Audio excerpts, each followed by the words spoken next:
drag and drop this precisely, now I have an initiative area where I can roll initiative from the hotkeys instead of doing it coming back to the sheet all the time. So that's one shortcut that's very helpful. Just keep in mind that the shortcut won't update with your character. So if you go up in a level or if you have a magic item that increases your initiative, you're going to have to re-drag and drop that down. So you have to manage the shortcuts. The next thing is if you want a dice pool, you can actually take several dice and lay them down in a specific formula. And usually it's a game master thing, but you can add different dice rolls down to the bottom here. So you can combine a 10-sided or with a 6 or whatever. You can do that. The other thing is learning to use when and where to use advantage. So if your game master says roll with advantage, you would click advantage, and then you'd pick up a 20 die and drop it in the chat. And what it does is it actually takes the best of the two, and then vice versa, same thing. So you'd hit disadvantage, you'd roll the 20-sided, and there you go. So that's 13, so that took the lowest. And then if you had a modifier, like let's say you wanted to have like you were going to do a called shot, or maybe you're shooting through your allies or whatever. So you'd hit a -2 because you're shooting through your, it's kind of hard to see what you're doing. And then when you roll the dice, it will subtract that automatically. So you don't have to necessarily have anything specifically coded in. You can just use the modifier boxes. So that's kind of up to you and your game master, but it is important to realize what these modifiers are. And you can also type in a modifier if it's like 1, and that in case it's +1, but you can also do a negative. So I think you'd hold shift and add 1 in there.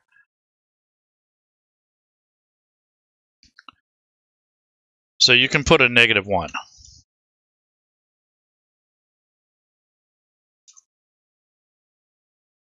So I just put -1. And then when you roll, it automatically takes away the 1 that you need to move. So that's for situational things and also for certain conditions such as cover, superior cover, things like that.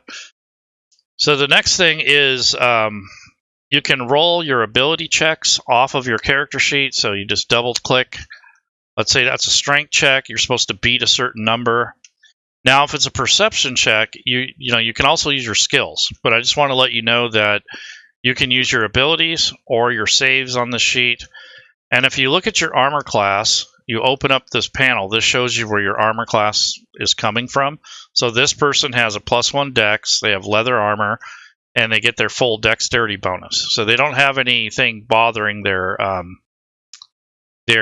movement. I think he has studded leather, not just regular, so that's why it's 13.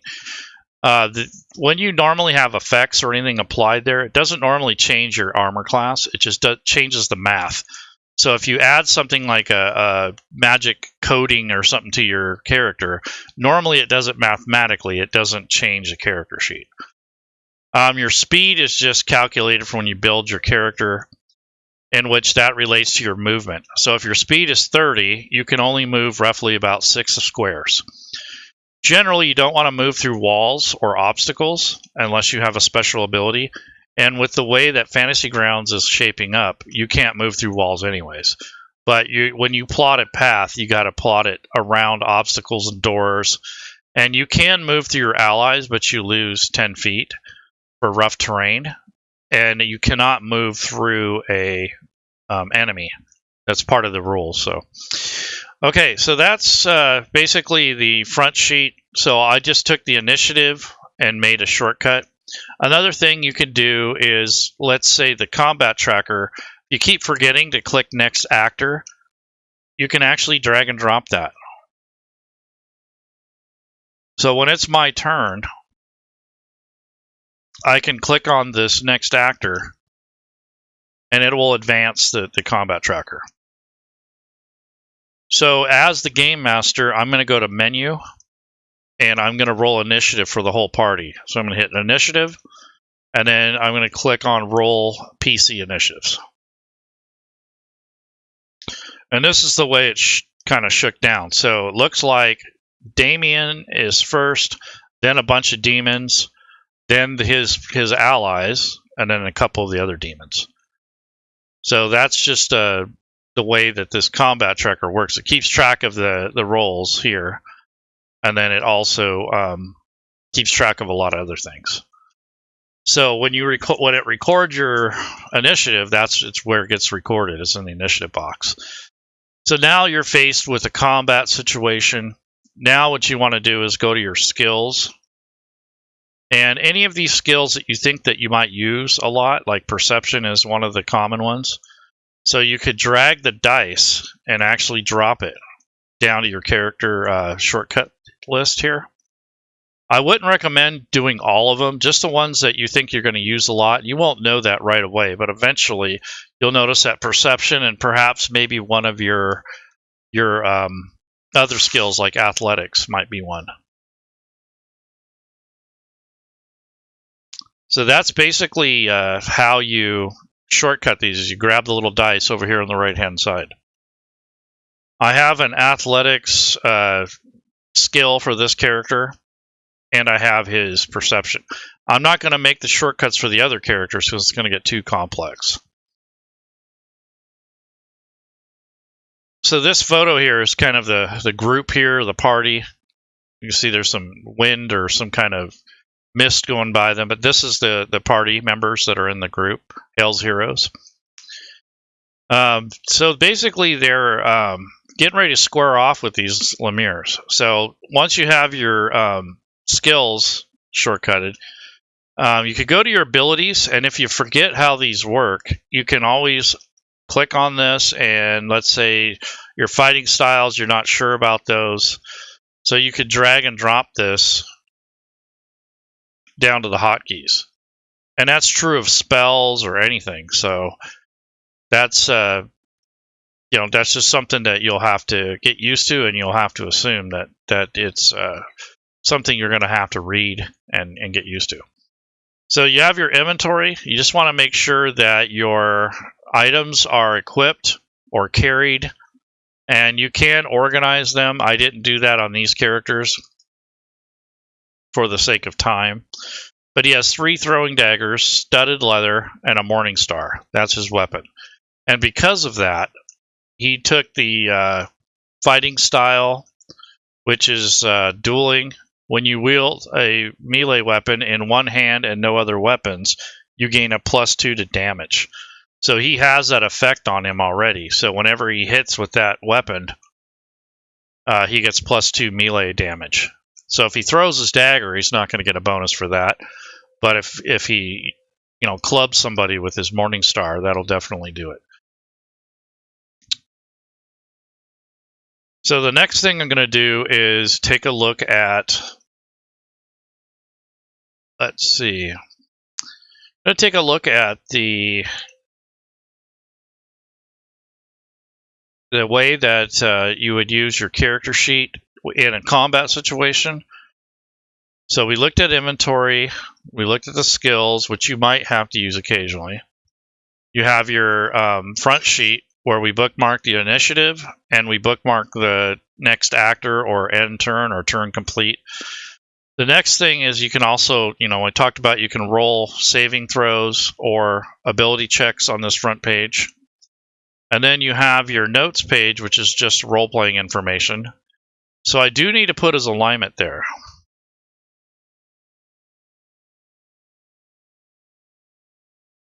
So he's neutral, and his size. So these two things do matter, like mechanically.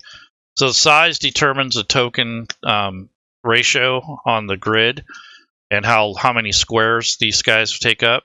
And then the alignment affects spells that parse off of good, like protection from good, protection from evil. So you have to have that up there and spelled right. So he's going to be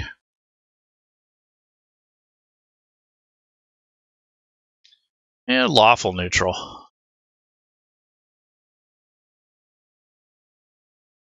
He's pretty disciplined and pretty forthright.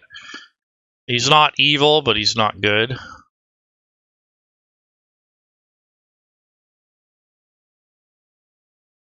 So this is just a matter of having that on there. Your log sheet is for Adventure League, and your actions tab is where you're going to spend a lot of your time. So backing things up, and we're in round 1, Damien gets the first move. So he's going to move out front. So when you move, you're going to click and drag your token. And as the game master, I have to hold the Alt key. So he's moved 5 feet there, and I let go. I move another 10, and I let go. Moved out to 25 feet, and I'm going to go to 30. So that is basically his movement path. Now, ideally, strategically, I would have moved him up a little bit and let them come to him, but I just want to show the movement. So that's how he moved. He chose to do that. Now, he doesn't have any real missile weapons, although he can target the Lemire. So he's going to throw a couple daggers and call it good. So he's going to throw one of his daggers. And what you want to do is first make sure your token is selected. And then what you'll do is, or highlighted, I should say, not selected. And then that means it's your turn too. Then what I'm going to do is go to the, hold down the right control key and click on this Lemire.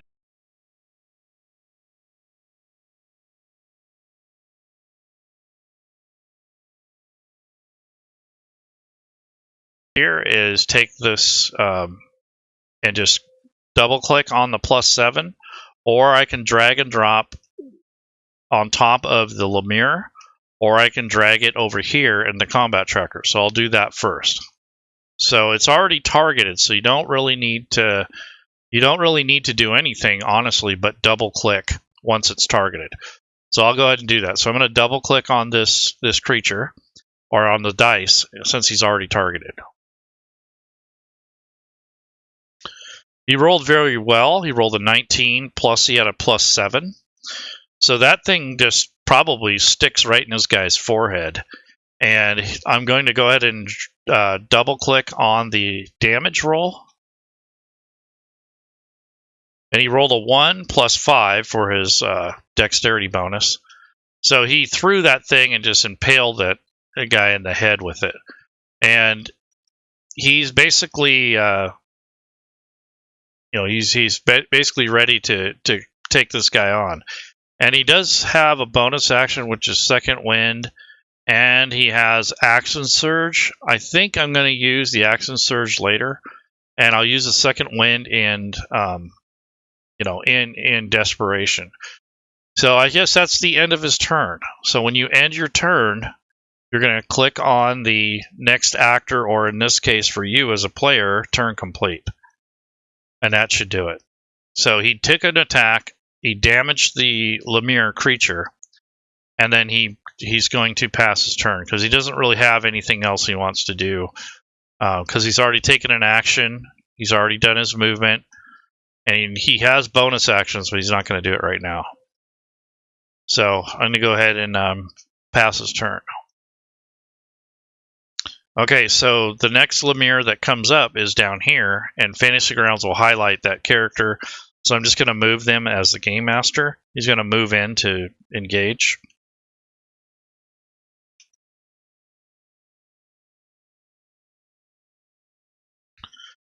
So he's not playing around. He's moving right in.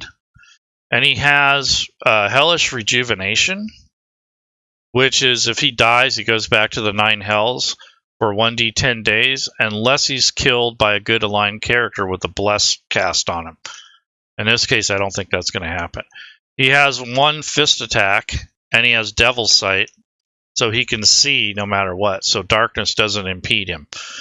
So, and he's immune to a lot of different elements, and charm, frighten, poison, so they're pretty tough. So he's going to punch Damien. So I'm just going to take his attack roll and drag and drop it from the combat tracker on top of Damien. And so he winds up and he tries to slug him, but Damien's able to bring up his Morning Star and kind of block it. So basically, this creature punched his weapon instead of Damien himself. He doesn't have any bonus actions, but he can still move 5 feet. So he's going to move up beside him.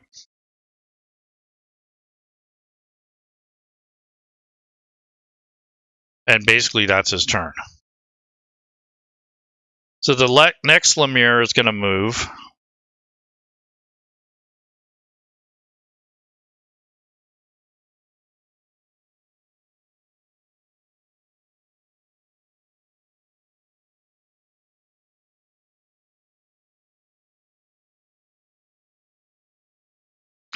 And then I'll repeat.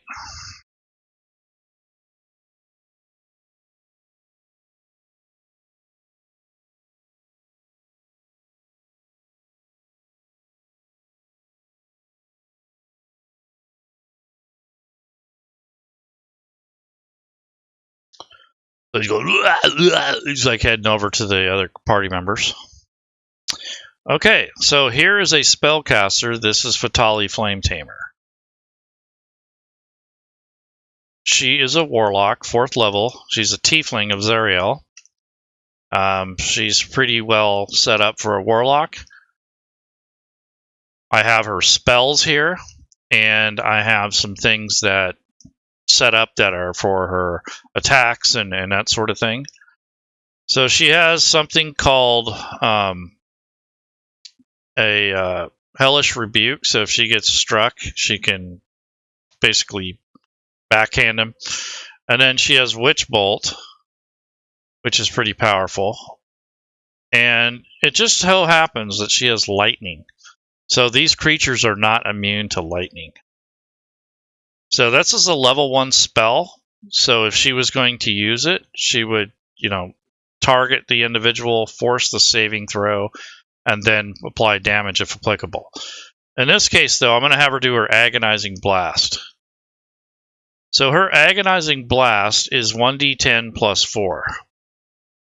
So when you use Agonizing Blast, and you have a pack magic thing, like in this case, so her pack boon, depending on what she picked, probably Pact of the Chain or Pact of the Blade, depending on or tome, either one. But basically, she'd get her charisma bonus, and it becomes a little bit more effective. So her charisma bonus is 4, and right now it's set to charisma. So that's where that comes from, is the 4. Or you can put it in the bonus area, but it's better if you do it with your stat. So now what's happening is that's why she gets the extra 4. So the first thing she's going to do is cast. It's a range +2 attack. So I'm just going to drag and drop it on this guy. And it looks like she missed. So she put her hands out and kind of shot forth this energy, and it just winged past him, just right over his shoulder. So that's her turn. She can move now, so she's going to move aside. So I'm going to have her move over to the left.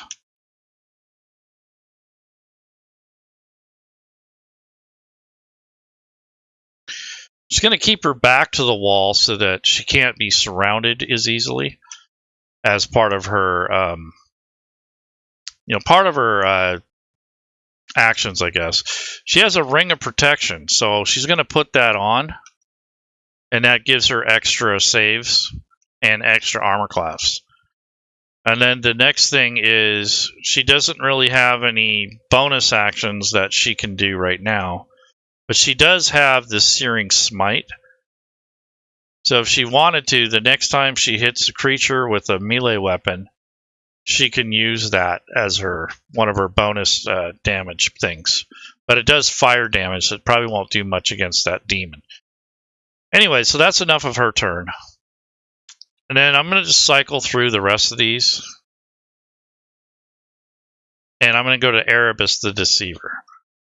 So when I click on his sheet, he doesn't have a whole lot of weapons. He's got a rapier, and he has a some knives and such.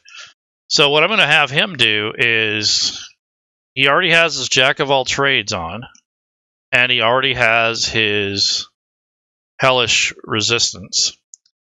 So what I'm going to have him do is cast probably a light spell or something that would help the battle. So I'm going to do Bardic Inspiration on Damien. So it's 60-foot range, so it's well within range. So he's going to take Damien's playbook here and help him out. So he's going to just stay there, and he's going to target Damien, and he's going to give him this Bardic Inspiration. So I'm going to drag and drop this on Damien.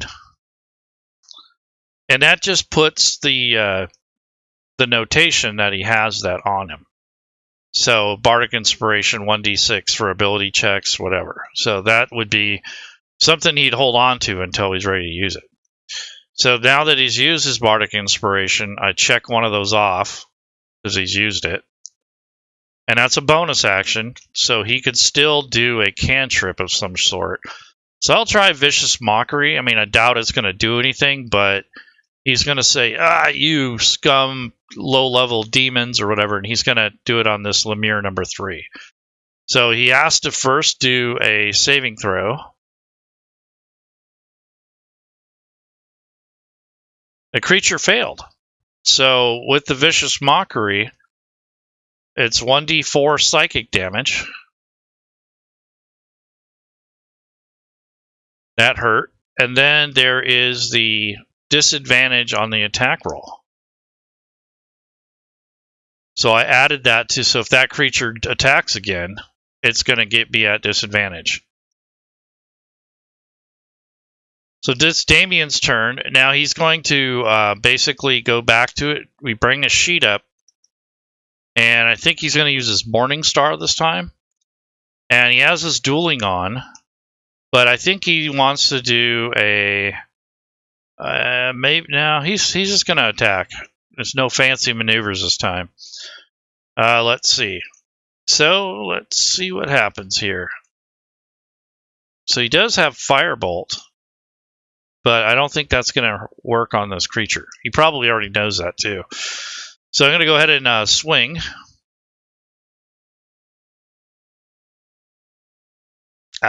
So he hit anyways with a low roll of 3. So he's very proficient with that.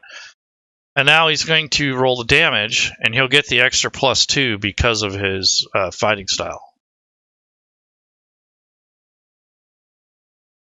So that did heavy damage to this Lemire character, or NPC. So the thing is that you want to do is get used to all of your different features and actions on the back of your character sheet. This is where you're going to spend a majority of your time. That's why I have you do your shortcuts down on the bottom. And if there's something in here you're not sure of, like Second Wind or something, you can always click it and read it. And if it's a spell or something like that, maybe it's a certain spell that you always get wrong. So you would go ahead and drag and drop that down here so that you can read it, and it reminds you to research it while you're waiting for your turn. Now, strategically, I don't think I would move anymore. I think I'd leave Damien there. And he's basically, he's going to be surrounded shortly. So it's going to get kind of grim for him. So I'm going to go ahead and pass turn. And this time, the Lemire is going to attack him. Now, if he attacks him and hits him, these other things might help Damien when he gets his turn again. So let's see what happens. So takes another swing. This time he connects. So he glances the blow right off his shoulder, and he pummels him for a couple points of damage. So it didn't hurt too bad. It's like a bad bruise. So that was his turn, basically. And the creature's going to move up here, just 5 feet, and call it good. So as you can see, the battle kind of progresses on the combat tracker. When you're done with your turn, you want to hit next actor or turn complete. And you want to manage this back character sheet as much as you can. So on the bottom, you have different modes. So standard mode is usually when you're building your character and you're creating it, or when you're leveling up. Preparation mode is when you're setting up your usages, or when you're setting up your spells that you're going to cast, the ones that you have readied. And then the combat mode is when you're actually playing, and then you want the display to be actions. So those are the 3 modes on the bottom, and those are what most people don't quite get right away. So it usually stays at standard, and then you have to switch it to preparation or combat when you're ready to play. And then you'll have any buttons that will apply to you will be here, and that will also they'll disappear if you use them all. So like if Damien uses his action surge, he would get an extra turn, but when he's done, he'd click on that little bubble and it disappears. Same thing with the second wind. So if he used the second wind on himself, and he healed himself and on his bonus action, and then he used it, then it's going to go away. Same thing with the superiority dice. If he uses all those up, then you know that you're not supposed to use these other ones. So basically, that would be something that comes back depending on your preparation mode. Like that would come back on a rest. So some of these come back right away, like after an hour. So if I go to the menu and I click on rest, and then I look at the character sheet here. So let me go to combat. So if I'm going to go to menu, and this is a DM thing, so I go to rest and short rest, it brings back his action surge and his second wind. So you'd have to manage your characters and be very vigilant about what skills and such that you have. And you also want to make sure you learn how to target. So if you are going to target someone and it's your turn, so I'll just say Damien, for instance, to target something or untarget, right now he has Lemire number 8 targeted. So to untarget is just the opposite, or the same action. You hit control, you click on the target. It should technically remove, well, I have to make sure I have his thing selected, but it will remove the targeting. So when you're done targeting something, if you don't plan on staying on that creature, to untarget, you just repeat the process. You hold down the control key and click on the target that you last targeted. And you'll be able to tell in the combat tracker what's targeted and what isn't. As a matter of fact, there's a target button. I don't know if you have access to it as a player, but you can clear, and then you can also drag into the combat tracker who you want to target as well. Technically, you can do most of this combat without the map inside of the combat tracker. So get used to looking at the statuses in the combat tracker, and also the token statuses, and also how to manage your sheet. And that's pretty much what I have for you today.